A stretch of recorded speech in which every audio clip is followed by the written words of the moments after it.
was pretty cool. You could see how much my mom exaggerates with the same article. She swore that she was gonna hand these out around everywhere in Hamilton, but it was really for herself. So gotta love her for the support.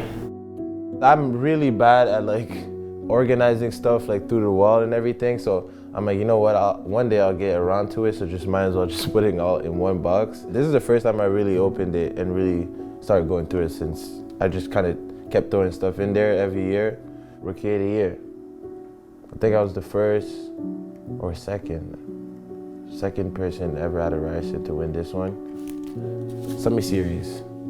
This right here, the Summer Series was special last year, man. We were on lockdown for months and everybody was just itching to play. The whole world was. And for us to be the only place that was playing basketball on the planet was kind of insane to me. And I was just appreciative to be a part of it, and just being around a great group of guys, Coach Ryan. Obviously, we came up short in the semifinals, literally at the buzzer. Alex Johnson, catch and release, and there's Mukama. Moves in there and gets the rebound. 75-74 Hamilton. Oluwaseolu, that's a tough bucket, and he gets it, and Fraser Valley dead last. Makes this year even more exciting with the guys we have. Especially we were able to bring some of the guys back like Cody, Khalif, AJ, so really excited about this year. All right, let me start with these. Like a little bit of you know what, I'm gonna start here. It's a picture of my dad, me and my brother. He's one guy we looked up to like as growing up, always worked hard. He put me into sport. I mean, he really made sure like I was gonna focus. If I love someone, something, he was gonna really like help me achieve my goals. So this is me. I think she had me when she was 25. So I'm actually older than her right now than she was here, which is insane for me to even see.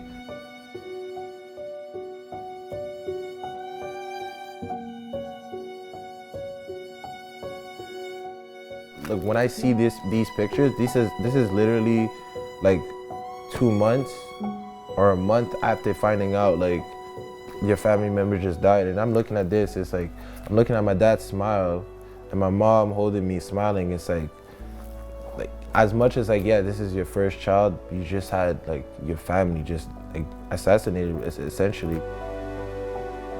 Both my parents lost both their parents in a genocide.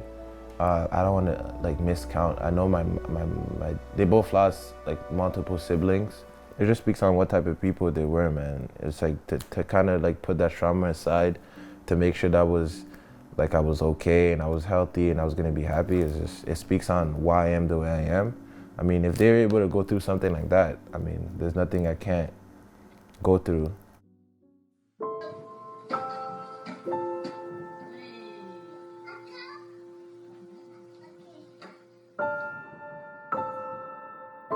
This one, let me tell you. Oh boy. I can't even. The grade 9 English. Madam, I'm gonna play professional basketball. I don't care what anybody says, I'm going to play professional basketball. Teach me the English! Oh my God, we're so proud of him. We can't get enough of it, right? Yeah, and we knew he could do it, because you saw in his eyes the conviction. He was going to pull this off. Nothing was gonna stop him. Yup, a lot of buckets here. I remember I used to look at this, like these jerseys. These are guys that like pretty much paved the way for ACFT. I'm like, I'm gonna have one here, so eventually we'll see. A lot of basketball here. But the thing is, this is what kept me out of trouble. Because I was never a troublemaker. You can attest to that. I was never a troublemaker. But this was like, put the ball down, time to go to class. I'm like, all right, gotta go. This is definitely real. She's putting the pressure on me. This is too close.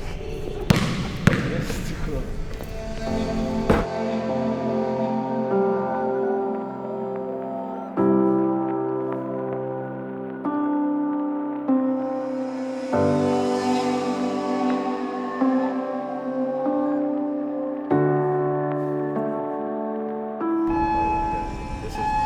This is what I remember. Ironically, I would hear this at lunch and I would be like, you need to go back to class. I didn't go to a prep. There wasn't a lot of exposure. So I kind of had to grind my way up. But I kind of liked it that way because I liked being like the underdog, going to any gym, just because I always knew what I was capable of doing. I kind of looked at it as an opportunity to shine, and I wanted people to leave the gym like, who is this guy that was amazing but we've never heard of? So it was exciting. It was exciting to be a part of.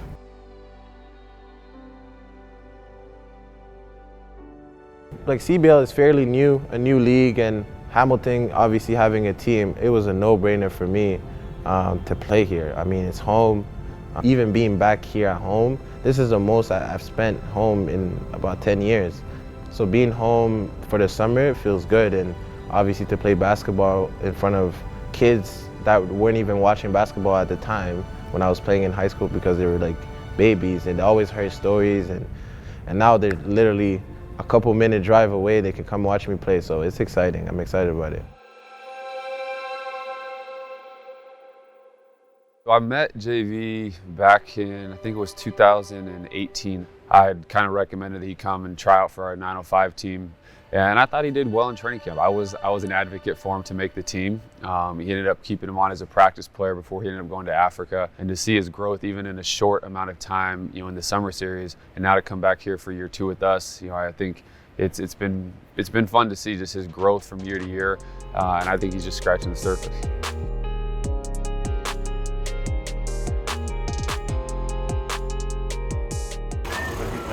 Coach, I'm out for today because yesterday I woke up, couldn't move my wrist. What happened?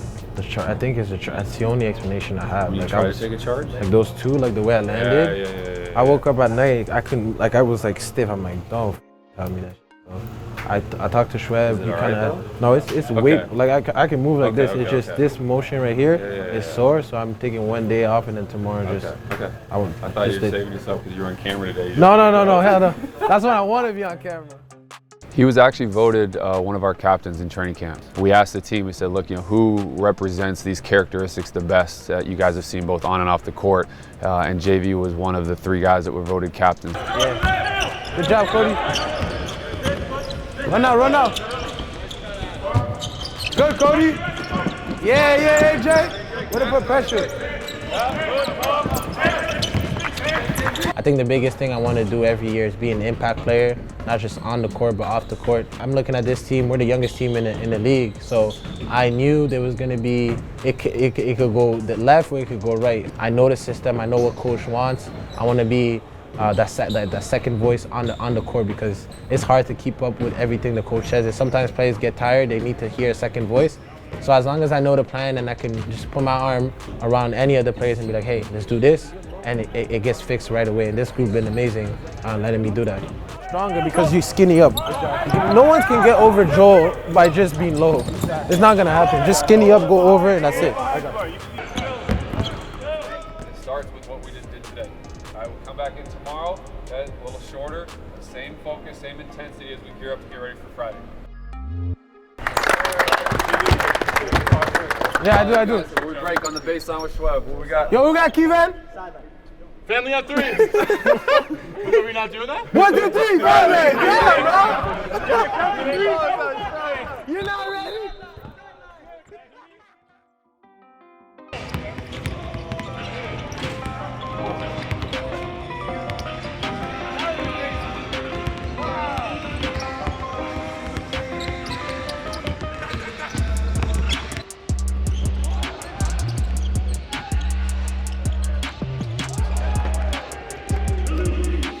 When you go and you're a part of different teams, different organizations, in different countries, different leagues, I think you just grow because I think it puts you in different environments and situations that you can't predict. Again, it just builds your confidence as a player, and I think, again, doing that, going over the Netherlands, coming back here, the more experiences you have on a positive end, I think just overall kind of just help prepare you for whatever that next step may be.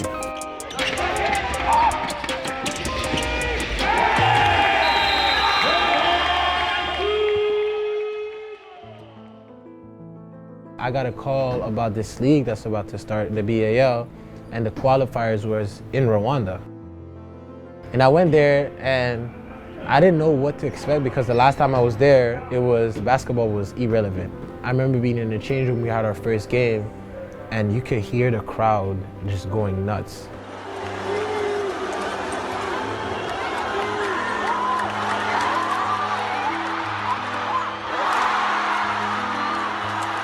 So this is my mom's 50th. We had it somewhere in Burlington. Everybody that's here pretty much that's the community that's been supporting me since like day one in Hamilton. Now it's like every time I work out, every time I travel and it becomes hard, I think of that. I mean, these guys been supporting me with the insane amount of energy. I mean, the least I could do is represent them well, so really, really cool. People who saw this picture and thought these were like fans. This is literally my family. Like, they're taking pictures as if like they've never seen me before. And when I left and I was coming back to Canada, I remember saying to a couple people, I'm like, watch, I'm gonna be in newspaper. But I was talking about here. The fact that it happened there is even like crazy. And they actually reminded me when I got there, it's like, you literally called this. And when I saw this, I had to take a picture and like send it to my mom and my dad. And they're really proud, so. If you really look, this is the frito, but somehow they made me feel like I hit a game winner.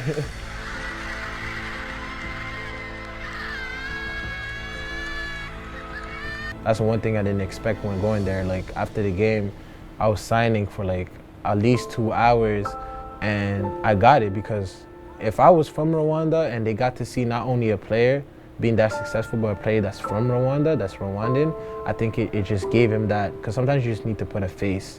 Because it's easy to say, I want to be like LeBron, I want to be like KD or Kobe.